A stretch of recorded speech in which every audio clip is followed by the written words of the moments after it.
quand on a le syndrome de se dire, oui, mais moi, mon histoire n'intéressera pas personne. Si ce n'était que pour laisser une trace, un legs, par exemple, moi, mon arrière-grand-mère, je ne l'ai pas connue. Si mon arrière-grand-mère avait pris juste la peine de griffonner à la main des notes de ce qui se passait dans ses journées, pour moi, aujourd'hui, je chérirais cet ouvrage-là parce que j'aurais accès à un vécu. Et là, elle n'aurait pas besoin de me raconter qu'elle a sauvé personne. C'est pas ça qui m'intéresserait, c'est comment il vivait, comment ça se passait. Et ça, ben, on a cette... C'est quasiment une responsabilité, à quelque part, là, de participer à ce grand legs-là.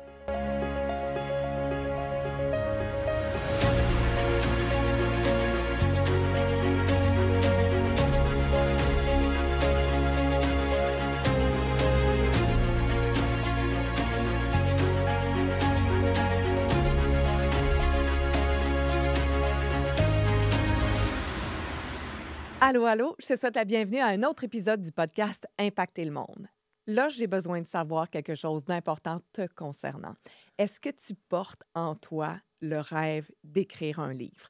Ou est-ce que tu as déjà porté ce rêve-là que tu as tassé finalement d'une façon très rationnelle en disant c'est impossible parce que j'ai pas les connaissances en français, je fais beaucoup trop de fautes d'orthographe, je suis passée date, je suis rendue trop vieille. En tout cas, si, parce que moi j'ai déjà un frisson juste en faisant l'introduction, il y a un rêve d'écrire un livre qui sommeille en toi, tu vas te délecter de l'épisode qui s'en vient. Et en prime, on va avoir un petit exercice pour complètement dépoussiérer ce rêve-là. Jérémy Parent est le gardien de phare et je suis tellement heureuse d'être avec toi aujourd'hui. Es-tu prête à impacter le monde? Oui, mais quelle introduction! Merci de m'inspirer. C'est donc bien beau! Il y a tellement de gens qui rêvent d'écrire un livre, d'incarner leur histoire. Et je veux savoir, toi, de quelle façon t'impacte leur univers en ce moment? Comment t'impacte le monde maintenant, Jérémy? Au-delà du livre, ma grande mission à moi, elle est d'aider les gens à sortir de l'ombre et briller. C'est simple comme ça, là. Alors, sortir de l'ombre de nos peurs, de nos blocages, de nos fausses croyances et briller en étant tout simplement qui on est. C'est juste ça. Et c'est simple. OK, c'est simple. C'est simple. Mais, Et voilà. Et voilà. de quelle façon, toi, tu t'es permis de sortir de l'ombre? L'énoncé est simple. C'est ce on vient de Ça, convenir. on est clair. On est Sortir clair. de l'ombre et briller, ça va bien. Comment Écoute, tu l'incarnes? comment je l'incarne maintenant? Et on avait eu cette question-là en pré-entrevue et je me souviens très bien avoir roulé les yeux pendant 5 minutes en me disant, moi, Karine, je bullshit pas. Ouais. Et la conclusion, c'était, est-ce que je l'incarne en ce moment à 100 %? Et je vais être très honnête avec toi, là, c'est vraiment quelque chose qui se développe au jour le jour. Ça, je suis d'accord. C'est évolutif parce que de la façon dont on brille aujourd'hui ne sera pas nécessairement la façon dont on va briller demain. Et voilà. Et la façon dont on brillait à l'époque est pas nécessairement celle qui nous fait briller, et pas du tout. Ouais. Est-ce que toi, tu as eu un switch important? Parce que là, on va parler, puis là, on va vite. Parce que je suis tellement excitée. Puis permettez-moi d'aller aussi vite que ça se passe dans ma tête. On va vous donner des trucs pour dépoussiérer, comme on disait tantôt, le fait de vouloir rêver. Oui. D'emblée, je vais commencer par ça. Il y a des moments charnières dans chacune de nos vies. Oui. La dépression en est une pour moi. Oui. Quel est le moment le plus transformateur que tu as vécu? Je vais t'en donner deux. Deux parce que c'est difficile pour moi de choisir, honnêtement. Et je veux pas choisir. Okay. Ça me tente pas. Pendant que tu finis de réfléchir, je veux juste dire aux gens, si jamais vous avez un moment, ça peut être un divorce, ça peut être finir une course à pied, ça peut être une dépression, ça peut être donner sa démission. Quels sont ces moments transformateurs? Donc, les deux premiers que tu veux me partager, c'est quoi? Mais tu vois, un moment charnière, j'irais même plus loin. Là. Ouais. Le moment charnière sur la ligne du temps, là, c'est un moment où il y a clairement un avant et un après. Ouais. Alors, la transformation, il faut qu'elle soit puissante à ce point-là. Là. Okay. Il y en a des petits moments, il y en a des plus grands. Ouais.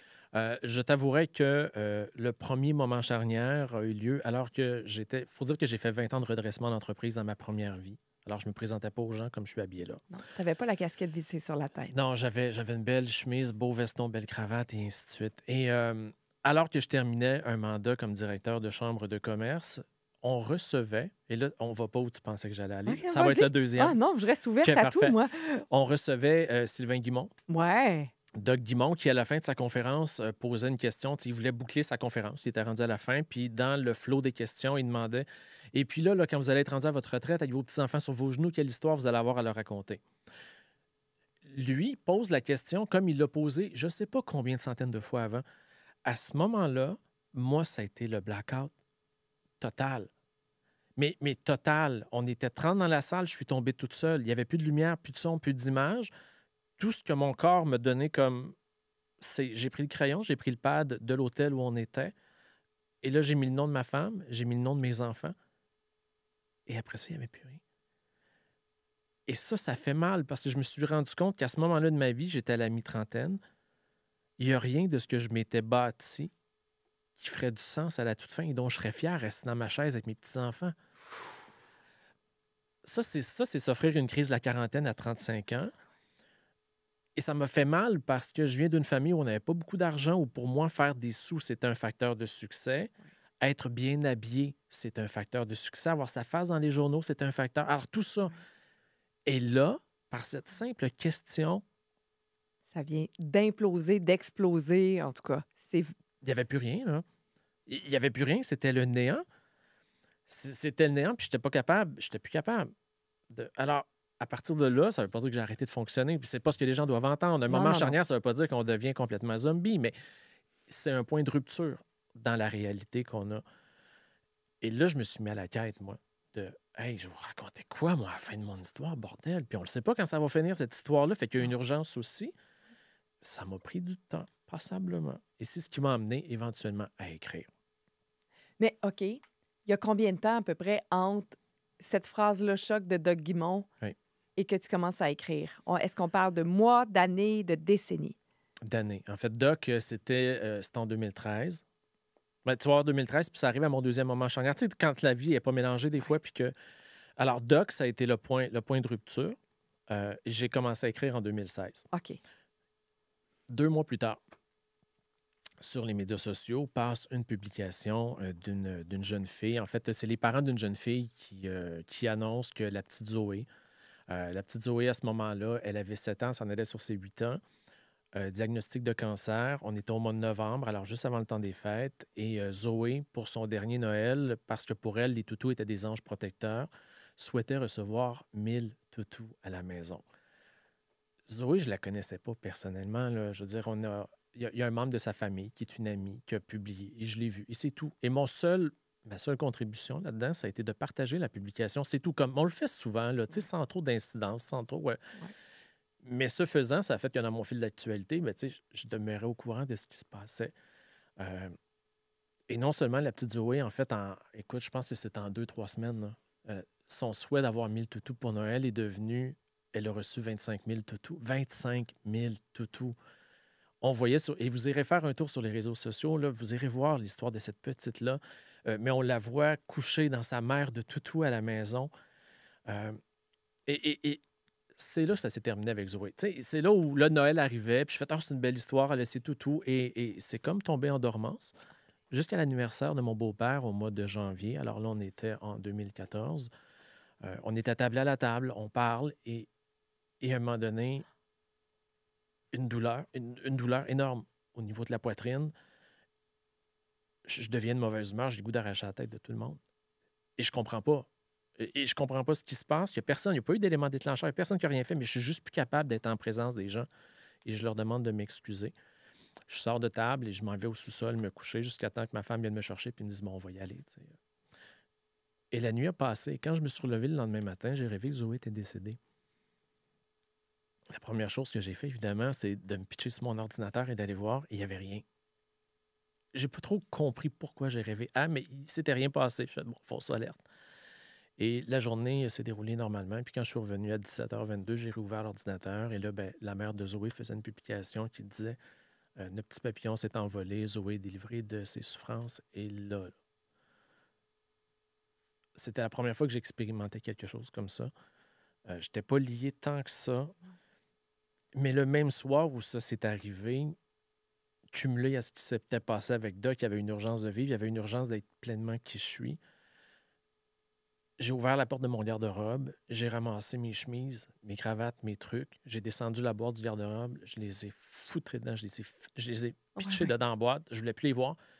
Et en faisant ça, j'ai retrouvé ma vieille casquette d'adolescent, qui n'est pas celle que je porte parce que là, elle a eu mille et une vies, l'autre casquette, mais je l'ai tirée trop longtemps. Et je me suis dit, plus jamais je vais me cacher.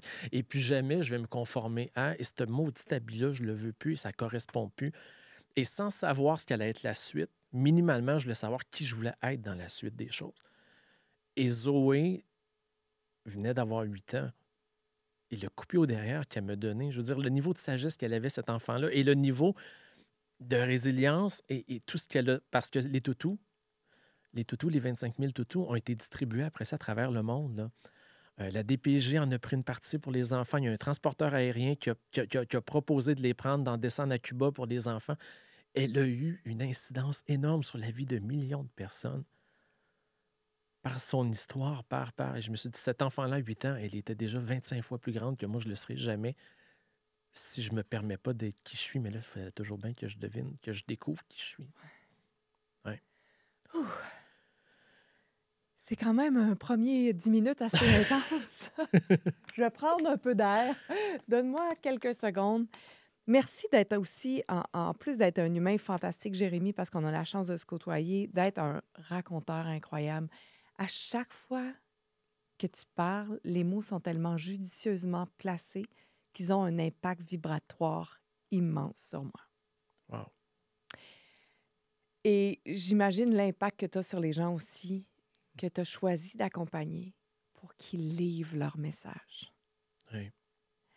Tantôt, dans l'introduction, je parlais qu'il y a plein de gens qui rêvent d'écrire un livre. Ouais. Puis il y a plein de gens qui disent « Ouais, mais moi, j'écris pas bien le français et tout. » Toi, tu avais une stat qui disait qu'il y a une personne sur 3, au moins, Ouais. qui veut écrire un livre. Comment un gars qui redresse des entreprises se lance dans l'univers de l'accompagnement et d'une maison d'édition? C'est la vie. C'est la vie. C'est la vie. Tu sais, à un moment donné, on peut se questionner, là, mais c'est juste, et c'est grand et c'est parfait. Comment les portes s'ouvrent pour t'amener là, alors? Mais je l'ai souffert. Je l'ai souffert parce que de s'offrir une quête d'identité m'a amené un jour à vouloir écrire. Et je viens pas d'un milieu où on écrit, by the way. Là. Je veux dire, mes parents n'ont pas une forte scolarisation. J'ai jamais écrit de ma vie. Je suis pas un passionné. J'ai pas eu de journal intime. Il n'y a rien qui me prédisposait à aller vers là. C'est tout. Alors, les seuls actes de communication écrite que je faisais, c'était des communiqués de presse ou des rapports. Bon. Mais à un moment donné, c'est monté. C'est monté et je ne savais pas trop d'où ça venait. Alors, en 2016, j'ai eu la bonne idée, parce que j'ai une grande gueule et je suis un enthousiaste et je suis un spontané, de dire, je fais un post sur les médias sociaux en disant 2016, grande année, je commence l'écriture de mon livre. Et là, ce que ça fait, c'est que les gens s'enthousiasment. Et là, là, les gens commencent à me poser des questions, puis ils s'intéressent, puis j'ai aucune idée d'où je m'en vais. Ça m'a pris 3 ans de l'écrire, ce premier livre-là. Parenthèse. Vas-y. Je n'ai aucune idée, j'en frappe le micro, je n'ai aucune idée de qu'est-ce que ça va donner. Tu sais, tu commences à écrire, puis ça, je veux juste qu'on le retienne dans chacun des projets qu'on peut faire, professionnel, personnel, familial, relationnel. On n'a aucune idée. Puis je rajoute pas de sac, là, parce que je veux garder ça propre, là. Mais on n'a aucune idée de comment ça va fleurir, si ça va fleurir, on ne sait pas.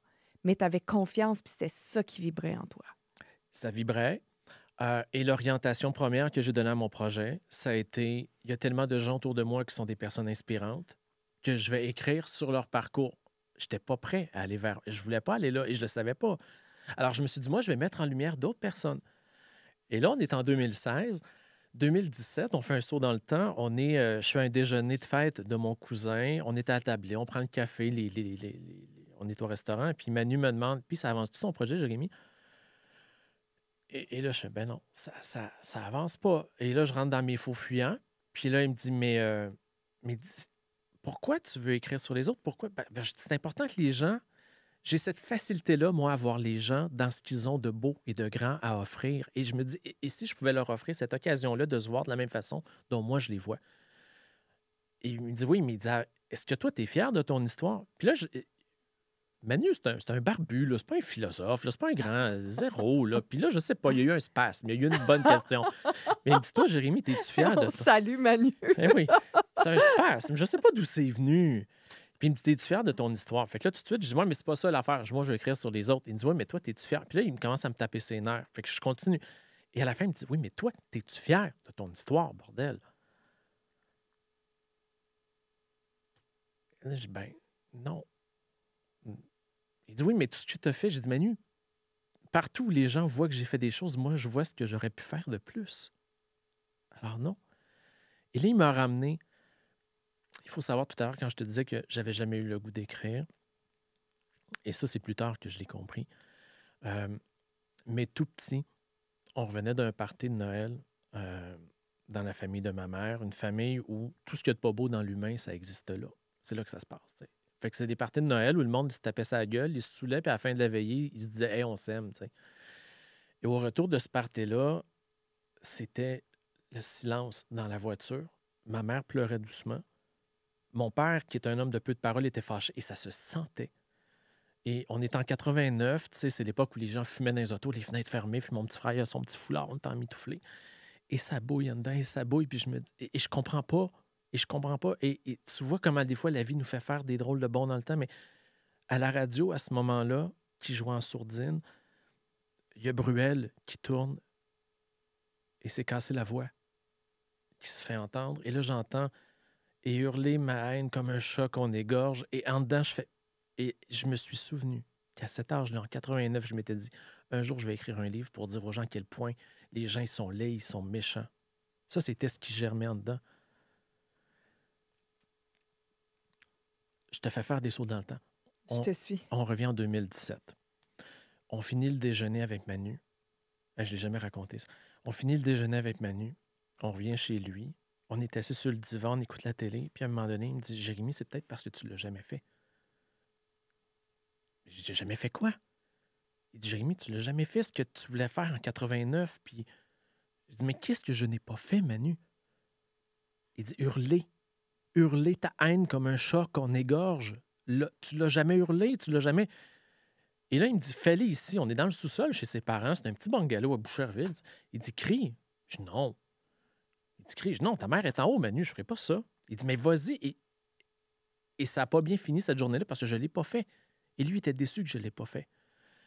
Quand je suis parti, j'habite les cantons de l'Est, sur la 10. Dans l'auto. Je l'ai senti. Je n'étais plus capable, ça faisait trop mal. J'ai pris la voiture, en fait, je me suis stationné. J'ai fermé les fenêtres, j'ai arrêté le moteur. Et j'ai parti l'enregistrement de mon téléphone parce que je voulais m'en souvenir. Et j'ai hurlé une fois. J'ai hurlé 2 fois. Et j'ai hurlé 3 fois. Et là, il s'est passé quelque chose. Là, je me sentais prêt à me tourner vers moi. Ce qui ne veut pas dire que ça a été facile, mais là, j'ai senti que je pouvais le faire. Sur la 10, là, quand j'ai stationné la voiture, j'étais à la hauteur d'Ange Gardien.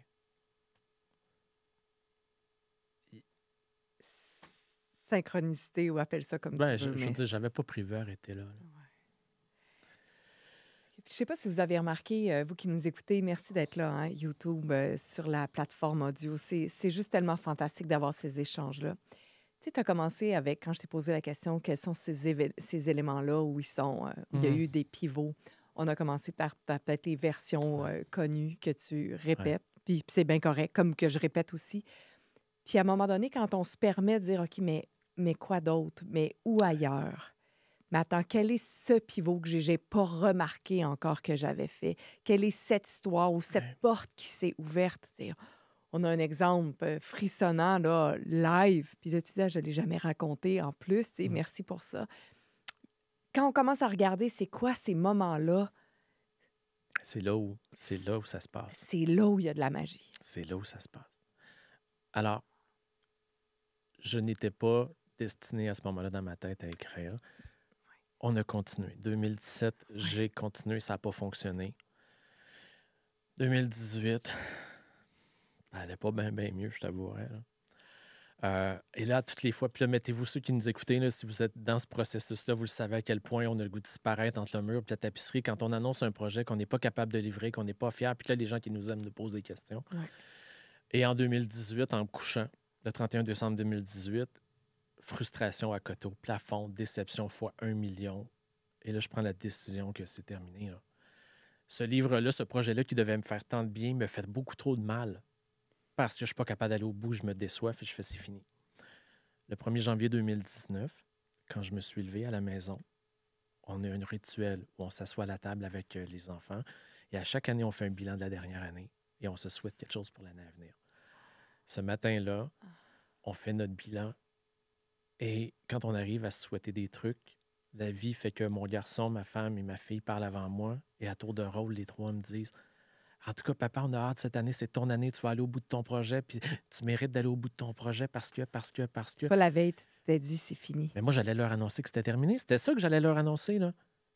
J'ai jamais eu le courage, Karine, de le faire parce que là, je me suis rendu compte que ce projet-là était beaucoup plus grand et que de l'abandonner, c'était plus juste m'abandonner moi, là. Et là, je pouvais plus reculer. Je pouvais juste plus. Alors, je me suis mis à écrire. Est-ce que ça a été facile les premières semaines? Non. Il n'a jamais été facile, ce premier. Jamais. Jamais. Il n'y avait pas de titre. Ça s'appelait Le gardien de phare, ça s'appelait L'astronaute parce que plus jeune, je rêvais d'aller dans les étoiles, m'en aller loin de la famille de ma mère. Bref, il y avait plein de trucs. Il n'y avait pas de message, il n'y avait rien. Et je faisais la lecture à des enfants dans les écoles, dans une école défavorisée. Dans une des séances de lecture, il est arrivé un moment avec une jeune fille qui m'a mis au défi parce qu'elle me disait que mon histoire n'était pas bonne. Bref, quand je suis arrivé dans ma voiture, cette journée-là, j'ai fait « c'est fini qu'un enfant va me dire que le livre que je lui ai lu n'est pas bon, je vais en écrire un, puis plus jamais on va. » Et là, quand je suis arrivé à la maison, autant j'avais souffert ma vie sur le premier, autant là, l'histoire pour enfants, 2 heures. Je me suis installé. Est-ce que c'est le livre que tu as avec toi? Oui, c'est la petite... Ouais. La petite étoile, puis c'est comment ce livre-là s'appelle? Alors, c'est La petite étoile et le phare endormi. Oh. En 2 heures. En 2 heures, c'est descendu, c'est monté, je ne sais pas d'où c'est venu, mais c'était là. Mon premier réflexe a été de prendre le manuscrit rough et je le savais que c'était bon. De toute façon, je n'avais plus besoin de personne pour me valider, je le savais. C'était là. Je l'ai quand même envoyé à mon cousin, à Manu, qui m'accompagnait dans tout ça, dans cette aventure-là. Et Manu m'a dit « Ce que tu tiens là, c'est de l'or en barre. C'est tellement beau, Jérémy. » Et là, j'y ai cru parce que j'avais réussi à donner vie à quelque chose qui était externe à ce que je pensais qui était mon histoire. Puis c'était très limité à mon schème de compréhension. Et là, j'ai pu me relancer dans l'autre. Et l'autre s'est terminé naturellement. Ce qui fait que le 14 novembre 2019, alors ça, c'est comme moins d'1 an après avoir voulu abandonner, j'étais sur scène devant 150 personnes et je lançais Sortir de l'ombre et briller et La petite étoile et le phare endormi. Oh. Et depuis, la vie ne fait que me récompenser. Clairement. Ouais. Et en plus, tu t'es mis à aussi contribuer à la vie de personnes qui ont ce rêve-là, qui ont laissé tomber peut-être le rêve, Oui. pour toutes les raisons dont on peut nommer. Puis dites-moi justement, si vous avez un rêve d'écrire un livre, quelles sont les raisons que vous avez utilisées pour ne pas passer à l'action? Tu sais, par rapport à ton histoire, j'ai écrit un livre aussi à compte d'auteur qui est La poussière peut attendre. Et à un moment donné, moi aussi, j'en avais parlé. Je vais écrire un livre, puis je vais écrire un livre, puis je vais écrire un livre, puis tu le fais pas, tu le fais pas, puis tu le fais pas. Puis j'ai pris un engagement envers moi. J'ai dit, ou tu le fais, ou t'en parles plus jamais. Et voilà. T'arrêtes de faire à croire aux gens, ou t'arrêtes plutôt, même pas aux gens, de me faire à croire que je vais écrire un livre. Ou je le fais, ou j'en parle plus jamais. Puis je l'ai fait. Et t'en es fier. Bien, clairement, j'en suis Donc. hyper fière, là. Vraiment. Beaucoup. Et tu as choisi, toi, d'accompagner des gens, ce que Oui. j'aurais pas en ce moment la capacité de faire, mais tu sais, c'est tellement hot comment tu le fais. Puis surtout quand tu parles de tes auteurs. Il y a une proximité que tu as réussi à créer avec tes auteurs qui est hallucinante. Oui. Tu te déplaces dans probablement 95 voire 100 des cas pour aller au Oui. lancement des auteurs. Et là, on parle de gens là, qui, de 13-14 ans à 80... 84 ans, 85 ans, oui. En passant par Steve qui est non-voyant. Oui.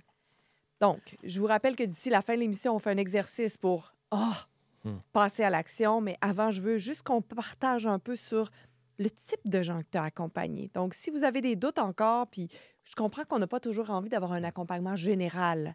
On n'a peut-être pas envie de regarder les vidéos tout seul, puis on sait qu'on va laisser faire. Quand on se retrouve avec Jérémy, on se retrouve avec une équipe, avec l'amour, avec la bienveillance, avec la lumière. Le gardien de phare prend toute son expression. Oui. Tu sais, on est en mesure d'enseigner souvent ce qu'on a souffert ou ce qu'on a appris. Hein. J'ai pas de bac. en littérature. Je ne suis pas un technicien. Moi, ce qui m'intéresse, c'est l'histoire de la personne. Tu sais, quand je dis que chaque personne est une histoire à raconter, c'est pas une histoire, c'est est une histoire. Et comment on y va. Et l'accompagnement est arrivé parce que suite au lancement de mes 2 premiers livres, ma vie a changé. J'étais à ce moment-là directeur du domaine Bleu-Lavande dans les cantons de l'Est. J'ai remis ma démission en me disant, moi, je pars en tournée, je m'en allais au Salon du livre de Paris. Est arrivé le confinement pour tout le monde.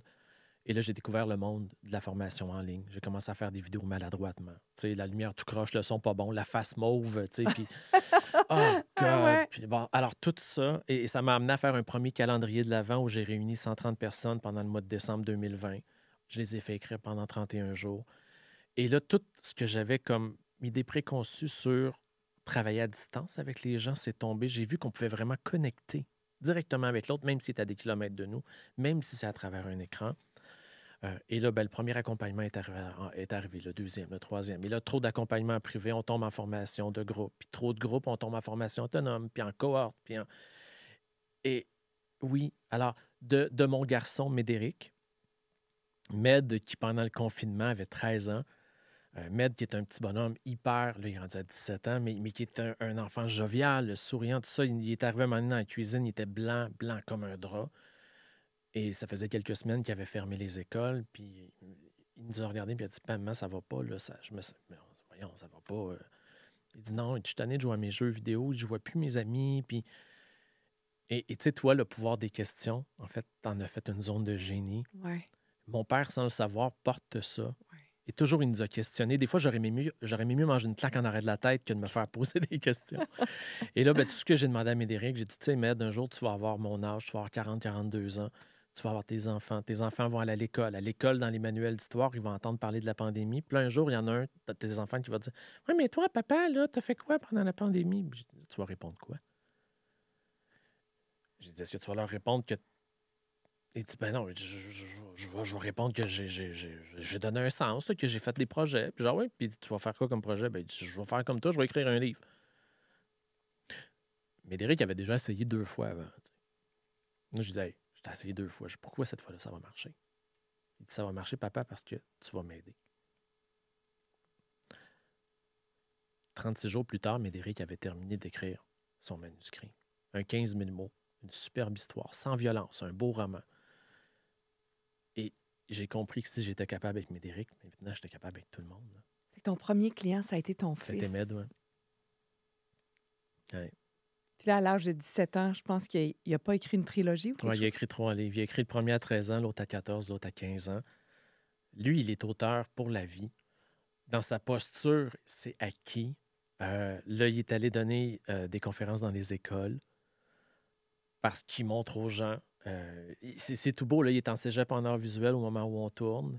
Il se dirigeait vers les sciences pures. Sa vie a bifurqué. Il touche des trucs, puis il explore, parce que nous, on explore dans la famille. Ouais. C'est tout. La vie, c'est que ça, de toute façon. C'est de l'exploration. Ouais. Ça marche, c'est cool. Ça marche pas, c'est cool. C'est même pas que ça marche pas, c'est que ça fleurit. Et Mais voilà. il fallait qu'il y ait le pivot, il fallait qu'il y ait cet élan-là, puis il fallait explorer, passer par là. Ouais.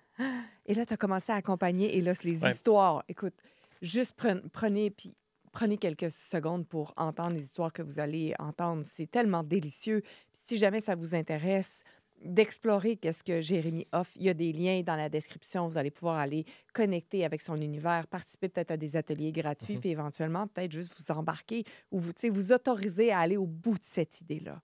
Ouais. J'aimerais que tu me parles de qui as-tu envie de parler en premier? Ben, moi, tu sais, quand on sort maintenant, on fait des salons du livre, on fait des salons de l'éveil avec Cathy. Ouais. Et là, les gens voient les livres, puis là, ils me disent, mais ce livre-là, il parle de quoi? Puis à chaque fois, je leur dis, non, il parle pas de quoi, il parle de qui? Parce que pour moi, il y a l'auteur derrière, là. Ouais. Et des fois, c'est des histoires qui sont pas faciles, qu'on doit transmuter et emmener vers la compréhension, vers la lumière, vers... hey, Edwina, Thérèse. Edwina, là.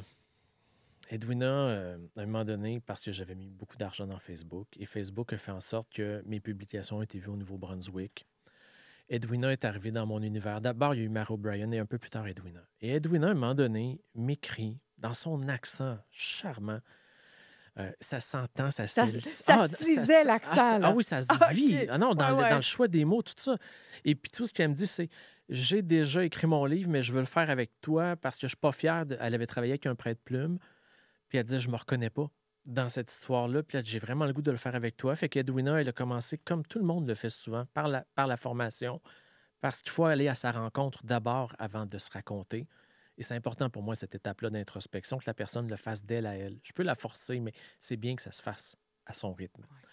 Et quand elle le fait, Edwina, on a commencé à travailler sur son livre. Il faut savoir qu'Edwina, elle, écrit à la main, alors pas à l'ordinateur.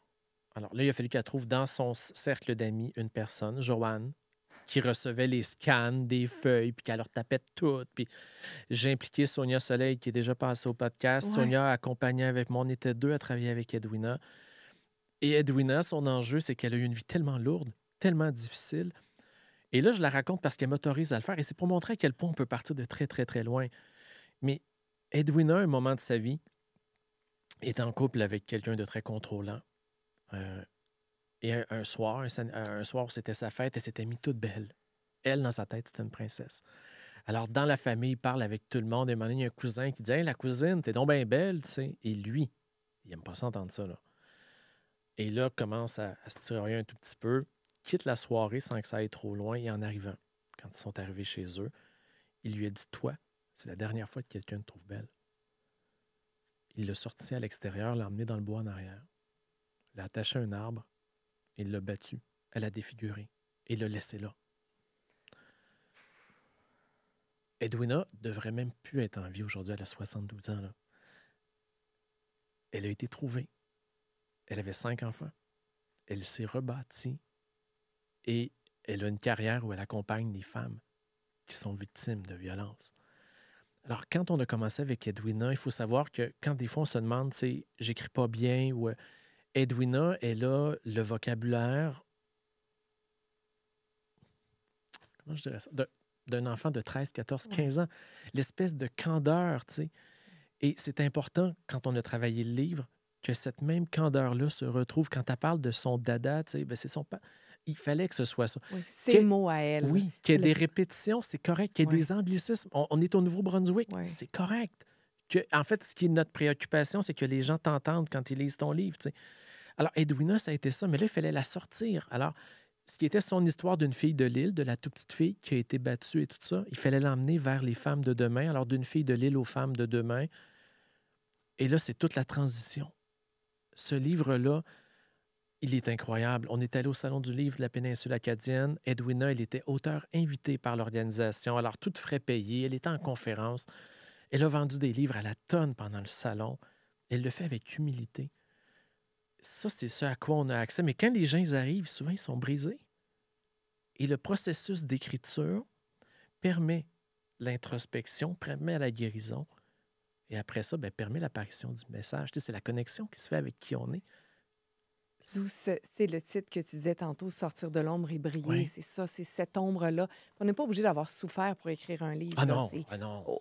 C'est vraiment pas ça qu'on est en train de dire, mais ça peut arriver que l'introspection peut être un peu plus douloureuse ou défricher un peu cette Oui. histoire-là à l'intérieur de nous. Et je trouve ça bien que tu le recontextualises parce qu'à un moment donné, je n'ai pas eu le choix que de faire. Honnêtement, j'ai fait une pub Facebook là, sur laquelle le titre était Pas besoin d'avoir une vie digne d'une tragédie grecque ou d'un conte de Non. Disney. C'est pas vrai que tu es obligé d'avoir eu le cancer, que tu es obligé d'avoir fait une faillite, parce que ce n'est que ça qu'on valorise pour beaucoup. Là. Oui, Mais partons du principe là, où 99 du monde sont des gens ayant un parcours somme toute ordinaire. ouais. Et c'est à ces gens-là qu'on s'identifie. Ouais. C'est à ces gens-là qui, dans leur quotidien, font une différence, auxquels on peut... Et on se dit, ah ben oui, moi aussi, je suis capable. Oui. Alors, l'extraordinaire est dans chaque petit pas qu'on fait. Et l'exemple le plus frappant, honnêtement, là, quand on a le syndrome de se dire, oui, mais moi, mon histoire n'intéressera pas personne. Si ce n'était que pour laisser une trace, un legs, par exemple, moi, mon arrière-grand-mère, je ne l'ai pas connue. Je suis un fasciné de l'histoire. Si mon arrière-grand-mère avait pris juste la peine de griffonner à la main des notes de ce qui se passait dans ses journées, pour moi, aujourd'hui, je chérirais cet ouvrage-là parce que j'aurais accès à un vécu. Et là, elle n'aurait pas besoin de me raconter qu'elle a sauvé personne. C'est pas ça qui m'intéresserait, c'est comment il vivait, comment ça se passait. Et ça, ben, on a cette... C'est quasiment une responsabilité, à quelque part, là, de participer à ce grand legs-là. Pour que les gens, les futures générations nous connaissent Ouais. sans nous connaître. Tout à fait. Et qu'on puisse répondre à cette question-là, comme ton fils peut lui répondre. Qu'est-ce que tu as fait pendant la pandémie? Ouais. quel est le projet que tu as mis en place. Ouais. C'est juste magnifique. Est-ce que tu peux me parler de Steve qui est non-voyant? Oui. Steve était un artiste pas un artiste, un athlète de haut niveau. À un moment donné, il avait même été recruté par les Bisons de Granby à l'époque où Patrick Roy avait quitté parce qu'il s'en allait vers la Ligue nationale, en fait. Et Steve était identifié. Bon, son parcours a pris fin, d'une part pour des raisons qui lui appartiennent, mais Oui. il a manqué de sérieux dans le processus à la toute fin. Il a relâché un peu, puis bon. Mais à travers tout ça, Steve souffrait de diabète et à 20 ans, a perdu la vue complètement. Alors, dans la fleur de l'âge, au moment où professionnellement on se lance, lui a perdu la vue. Et là, ça entraîne évidemment ce que ça entraîne comme incompréhension, comme frustration, comme tout. Colère, tout. Steve s'est rebâti, est allé finir, s'est inscrit au bac, a fait son bac, il a été 19 ans directeur d'un organisme en employabilité. Il est animateur de radio, maintenant il est conférencier. Et à un moment donné, il a décidé qu'il fallait que ça se passe, là. Et il a écrit une brique. C'était énorme au départ. Et quand il me l'a... Parce que lui, il l'a fait par... Tu sais, moi, je suis arrivé dans le dernier tiers du Ouais. parcours, là. Mais il m'est arrivé avec ça, puis c'est devenu 2 livres, finalement. Mais si un enfant de 13 ans, si quelqu'un qui écrit à la main, si Steve, qui a perdu l'usage de la vue, est capable d'écrire et se donne les outils pour le faire, hey, à la maison, on est qui pour se dire, voyons, je suis pas capable? C'est impossible. Ben, à moi, sinon, c'est de la mauvaise volonté, là. Et le rêve n'est pas assez grand. Ouais. Et là, c'est tout là. Est-ce que je suis capable de trouver un why assez grand qui va me permettre de supplanter l'ensemble de mes peurs, là? Alors, si la raison pour laquelle on veut le faire n'est pas assez grande, on va toujours virer en rond. Ouais. Et là, il faut l'identifier. Et ça, c'est une des premières choses que je travaille avec mes gens. Alors, pour quelle raison tu veux l'écrire, ce livre-là? Et tu sais, on la pose 7 fois, cette question-là. Ah ouais? Ben Pour oui. aller en profondeur. Ben oui, parce que là, pourquoi? Ben parce que je souhaite laisser un héritage. Oui, mais pourquoi c'est important pour toi d'écrire un livre qui va, tu sais, qui va laisser? Mais c'est important pour moi parce que... OK, pourquoi c'est important pour toi d'écrire un livre qui... Je t'avouerais qu'au 4e, ça casse. Et au 7e, ça devient d'une évidence et on ne peut plus revenir en arrière. Sinon, on se met à soi-même. Et si on avait à proposer un exercice pour tous ces gens qui, mot après mot que tu évoques, vibrent de plus en plus haut en se disant, OK, je veux pas être enterré avec mon histoire. Je veux pas garder ce que j'ai en moi puis que personne le lise ou le découvre ou peu importe. Quel serait l'exercice que tu pourrais nous proposer? Ouais. Alors, avant de sauter dans l'exercice, juste savoir que d'abord et avant tout, là, 100 des gens, quand on se parle, je leur dis, ben, pourquoi tu veux écrire un livre? Et là, les gens disent, ben, si seulement je peux aider une personne. Ce qui est important de savoir, c'est que dès le moment où on commence à écrire, là, cet objectif-là, là, on fait un crochet à côté. Parce que cette première personne-là qu'on aide, c'est C'est nous-mêmes. nous-mêmes. Et ça commence par là. Alors, un exercice que j'aime beaucoup faire, honnêtement. Et là, ben, prenez le temps de le faire à la maison, là, et faites-le vraiment. Il faut fermer les yeux, il faut le vivre, là. Et c'est tout simple. Et je vais le faire avec toi, puis réponds pas. OK. Mise ensemble. Bah, tu répondras, c'est comme ça t'appartient. OK. C'est à toi le micro. Mais imaginons tout simplement que là, pendant qu'on se parle, on entend cogner à la porte et que tu te lèves et tu te diriges vers la porte. Et devant toi se trouve la petite Karine de 6, 7 ans, 8 ans, qui vient juste de sortir en douce de la cour d'école, là, parce qu'elle sait que tu es là, puis elle a le goût de savoir où tu en es. Et toi, tu lui ouvres la porte, tu es un peu stupéfaite, et là, bien évidemment, que tu l'invites à rentrer pour prendre. Écoute, est-ce que c'est un chocolat chaud? Je ne sais pas. Tu lui offres un chocolat chaud. Et que cette rencontre-là, elle dure 5 minutes, qu'elle dure 1 heure, qu'elle dure 3 semaines, qu'elle dure 2 ans. Le facteur temps, il ne compte pas. Quand la petite Karine, à la toute fin, elle va te regarder, elle va te remercier, puis elle va sortir, puis elle va retourner dans la cour d'école. Et là, les amis vont lui dire, hey, elle était comment? Alors, qu'est-ce que la petite Karine va avoir le goût de raconter aux amis dans la cour d'école?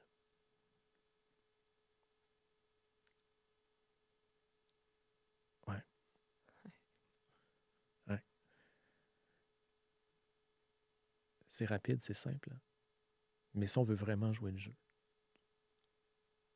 alors on prend papier, on prend crayon et on laisse aller. Tout doucement. Et on n'a pas à se juger dans le processus. Parce que de toute façon, ce qui est là, tu le sais déjà. Alors, permets-toi juste de le déposer et de le voir. Et après ça, on en tire les conclusions qu'on en a tirées. Si jamais ça vous tente de participer puis de nous laisser dans les commentaires, on serait heureuse de vous lire. Mais Il n'y a pas de bon, il n'y a pas de mauvais. Si vous voulez Mm. garder ça personnel, c'est tout bon aussi. Mais est-ce que tu as envie de me partager qu'est-ce que le petit Jérémy dirait à propos de toi dans le cours d'école? Oui, je peux le faire maintenant parce que Ouais, cet exercice-là, je l'ai fait de deux façons. ouais, Je l'ai d'abord fait dans mon premier livre, Sortir de l'ombre et briller. Je l'ai fait comme le grand J qui écrit au petit J. ouais. Ça, c'était ma façon à moi de le rationaliser, de le prendre à l'envers. Mais dans le troisième, dans le phare des intentions, je l'ai vraiment fait à l'inverse, comme le petit qui parle au grand. Et ce que cette première rencontre-là aurait été en 2019 et ce qu'elle est aujourd'hui, c'est des années-lumière. Si aujourd'hui j'avais la chance d'ouvrir la porte Ouais, au petit J ouais. et de montrer au petit J que tous ces grands rêves-là de grandeur qu'on avait d'avoir une grosse maison, d'avoir, tu sais, c'était pas là. Et c'était pas là par choix, parce qu'on n'en a pas besoin. Qu'ils puissent voir que j'ai une femme, que j'ai des enfants, qu'on est heureux, parce que la cellule familiale externe à la nôtre plus jeune était tough, et qu'on a réussi, et qu'on est fiers de nous. Juste ça. Ouais. Juste ça, Karine, c'est énorme. Parce que fut une époque dans ma vie où il y a la chanson de Ginette Renaud qui disait « L'essentiel, c'est d'être aimé, c'est quand notre prénom ressemble à un mot gentil. » Longtemps, ça a été ça, moi, mon grand rêve, c'est d'entendre une femme prononcer mon nom. Et alors, tu vois, alors, le petit J qui déjà portait aujourd'hui, ferait, mais voyons donc, toi, que ça fait 25 ans que tu es avec la même belle femme, puis vous avez deux beaux enfants, puis ouais, ça serait spectaculaire, là. Spectaculaire. Moi, je pense que la petite Karine, elle dirait, hey, elle suivait les règles, là, jeune, parce qu'elle voulait pas être rabrouée, là. Elle les a toutes brisées.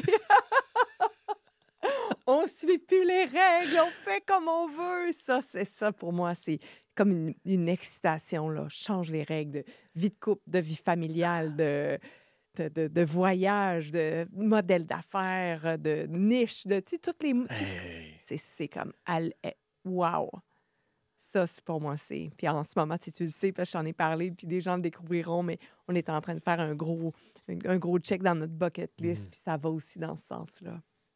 Alors là, je fais juste imaginer, moi, la petite Karine, 6-7 ans, qui revient à l'école et qui se met à poser des questions au prof plutôt que de répondre aux questions Ouais, du prof. exactement. Oh, wow! Est-ce que c'est vrai? Est-ce qu'on est vraiment obligé de faire ça? Oui, mais si on faisait les choses autrement, est-ce qu'on n'aurait pas plus de légèreté? Potentiellement, ça se pourrait. Wow! Jérémy, je ne peux que te dire profondément merci. Je suis remplie de gratitude pour cette conversation-là qu'on a eue ensemble. Et si tu savais, on s'en est parlé, hein, mais un jour, on s'est vu dans un 5 à 7 et je shakeais comme une feuille. Et ça m'a pris tout mon courage pour me rendre à toi à la fin de la soirée, pour aller chercher une photo, pour au moins me présenter à toi.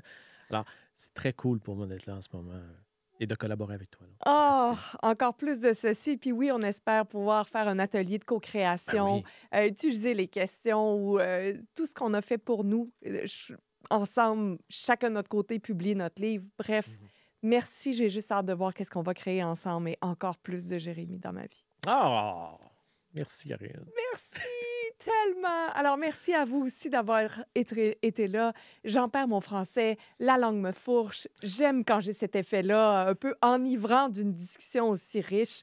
Merci à vous d'être là. Merci de participer, de commenter, de nous dire qu'est-ce que vous retenez de cet épisode-là. Et encore une fois, je vous dis encore plus de ceci et à tout bientôt. Ciao.